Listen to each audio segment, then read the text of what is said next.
Okay, so imagine this. You're at work, and your colleague, uh, he's a meticulous accountant, never misses a day, and suddenly he's just not there. Yeah. Phone calls go unanswered, and the worry turns to dread when his phone is found, get this, sold for $10 by a homeless man. Wow. This is the beginning of the story of Al Kite. Yeah, and what really gets me about this case is how an ordinary Monday morning can turn into a, complex mystery just like that. Right. And it's 2004, we're in Aurora, Colorado, and Al Kite's disappearance, it's going to unravel a whole web of unsettling It details. really is, and that's why today we're doing a deep dive into this unsolved murder, trying to piece together the evidence. Uh-huh. We've got a phantom roommate, a meticulously staged crime scene, and clues that just seem to vanish. Yeah, this is so much more than just a whodunit. It's a wide unit. Like the level of planning and the brutality of the crime, it suggests something way more than just a robbery gone wrong. For sure. Yeah. So let's go back to that day in May. Al's coworkers are concerned he's not at work, so they try a cell phone. And that's when they encounter this man who claims he found the phone on a payphone. Oh, wow. They buy it back, obviously desperate for any information about where Al could be. Yeah, that's that first thread you pull on in a very tangled knot. Right. Triggers a chain reaction, leads them to contact his sister, who urges them to call the police. So by the afternoon, officers are at Al's townhouse. Uh-huh. And from the outside, everything looks normal, almost, I don't know, eerily peaceful. Right. But inside, things go from routine to unsettling very quickly. Yeah. Upstairs, the house is tidy, but in the kitchen, there's this disturbing detail. Knives and keys are soaking in bleach-filled water in the sink. Yeah. That's a red flag right there. Yeah. The bleach tells us somebody's trying to erase their presence, eliminate evidence. It raises the stakes. Yeah, and then they go down to the finished basement, Oh, no. and they walk into a scene straight out of a nightmare. The contrast it's just so stark between the orderliness upstairs and just the sheer brutality in the basement. Right. It suggests a very calculated mind, someone who deliberately created this facade. Yeah. Yeah. Al is found face down, brutally murdered. Oh, my God.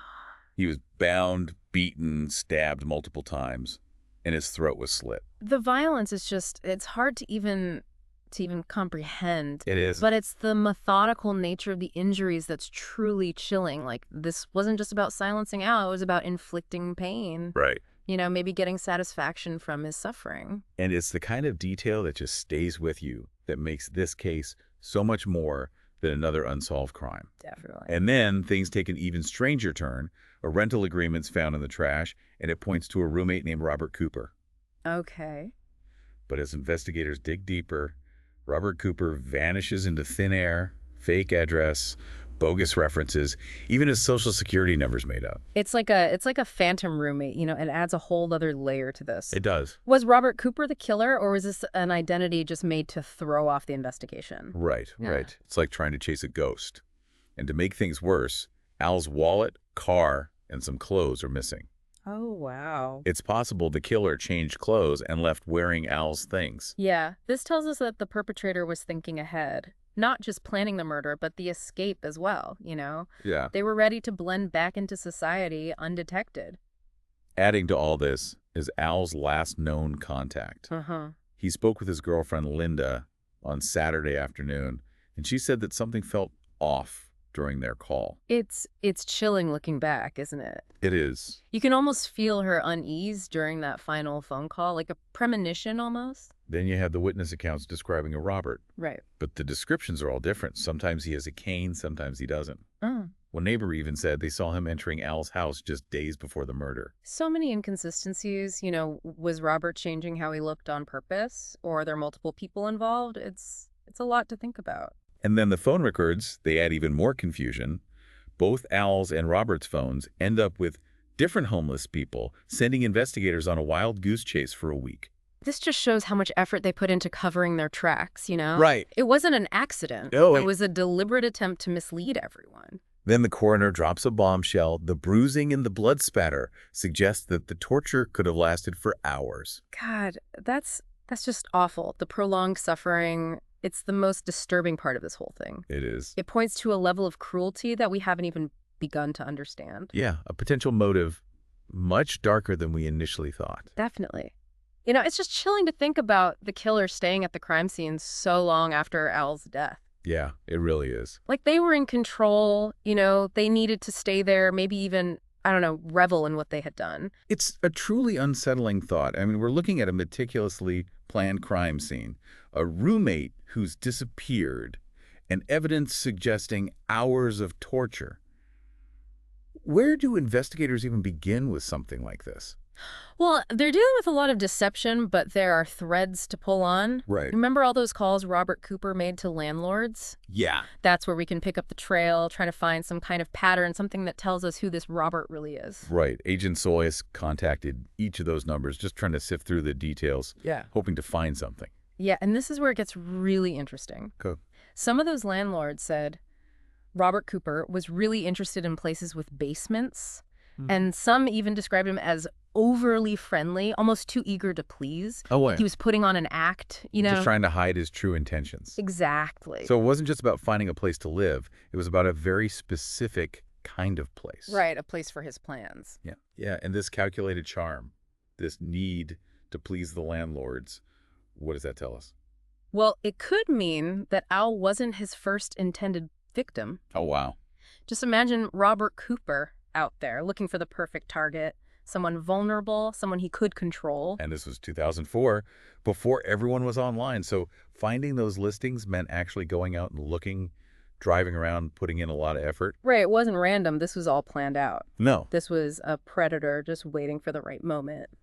It's kind of terrifying to think how many other people might have met Robert Cooper. It really is. Let's go back to those phones for a minute. The ones that were found with the homeless people, did they help at all? Well, forensics-wise, not really. Yeah. But the call logs, that was something. Right. And remember back then, there was no GPS tracking, no cloud data, so these records were really important. Yeah. We know Robert called Al a lot in those weeks before the murder. Right. Do we know anything about what they talked about? No, unfortunately not. We don't know what was said, what kind of relationship they had, but the calls themselves suggest Robert was trying to get close to Al, gain his trust. Yeah, learn his routines, his weaknesses. Exactly. It's like a spider weaving a web. Right, leading Al to this horrible outcome. Yeah, it seems that way. So we have a possible pattern, but we still don't know who Robert Cooper is or why he targeted Al. And this is where things go cold for a while. Oh, no. Yeah, the investigators hit a wall, phantom roommate, a carefully planned crime, and the whole community is living in fear. It's hard to believe a case with so many leads could just go cold like that. Did technology play a role in that, do you think? Definitely. Remember, this is 2004. DNA analysis was still new. There was no social media. Investigators just didn't have the tools. It's amazing how far we've come since then. It is, but it's also sad to think that maybe with today's technology, this could have been solved years ago. So there's no hope. No, there's always hope. Definitely. Sometimes time can help with these cases, New technology, new ways to look at the evidence. And in Al's case, that's exactly what happened. So the case isn't over. Not at all. In part 3, we're going to talk about how the case was reopened years later, Oh, wow. thanks to new DNA technology and a new team who were determined to get justice for Al. It's like a puzzle that was almost finished, and finally we're getting those last few pieces. Exactly. Welcome back to our deep dive into the unsolved murder of Al Kite. It's been a wild ride so far. We've got this phantom roommate, a crime scene that's way too meticulously planned, and it's all just so unsettling. Yeah, and remember how we talked about the case going cold for years? It's really interesting how time can be both good and bad in these situations. Right, the trail goes cold, but then new technology pops up, and it's like a whole new ball game. Exactly, and that's what happened with Al's case. Years later, investigators took another look, they had new DNA testing, and they were ready to finally uncover the truth. It's amazing how dedicated those investigators are, still looking for answers, even after all those years. It really shows you that there's always hope, always a chance that something new will come up and change everything. So let's talk about that DNA evidence. Those hair strands from Al's truck. Yeah. They were finally tested years later, using technology that didn't even exist back in 2004. And the results? They added a whole new layer to this whole thing. What do you mean? The DNA didn't match anyone in the databases. It was a dead end, but it also told us something important. What's that? The killer was most likely a stranger to Al, someone nobody suspected. So that means Robert Cooper wasn't just some random name. Right. It was a totally made-up identity, designed to keep the killer hidden. It makes you wonder how far this person went to create that fake life. Yeah. Were there other crimes? other victims, it's scary to think about. It is. It's like we're dealing with a serial predator who could still be out there somewhere. Exactly, and that's why it's so important to keep looking at these cold cases. You never know what new technology might reveal. So where does the investigation stand today? Is there any chance of finding Al's killer? The Aurora Police Department is still working on it. They've talked to witnesses again, looked into new leads, and they're still analyzing everything they have. Wow. And with DNA technology getting better all the time, there's always a chance they'll get a break in the case.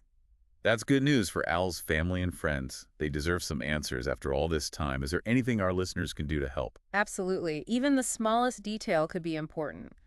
Anyone with any information should contact the Aurora Police Department. You never know. That one little detail could be the key to solving this whole thing. Right. Well, as we wrap up our deep dive into Al Kite's murder, I think we're all left with this uneasy feeling. So many questions still unanswered. Definitely. We've seen the evidence, heard about the phantom roommate, and learned about the level of planning and cruelty involved, but we still don't know who Robert Cooper was or why he killed Al.